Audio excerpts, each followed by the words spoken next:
Marched into this small Dutch town today, it was to remember one of their proudest moments of the war, the surrender of an entire German army to a Canadian general.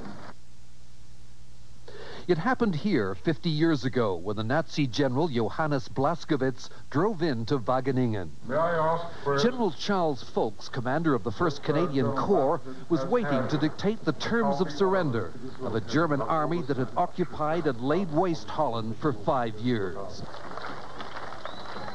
Veterans here recall the capitulation touching off a mood of huge relief, but not of celebration. It's remembrance, that's all. It's all what you went through, and now you're safely through it, and the others who didn't make it. There were times when men would come up, and I wouldn't even know what their names was before they were dead.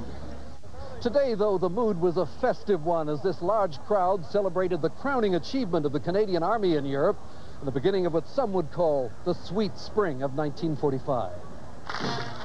Along the parade route, an outpouring of Dutch gratitude towards Canadians. Thank you very much. Thank you very much. Well, it's great that the Canadians and also the other allies saved our country. Was it a wonderful moment for you? Oh, very.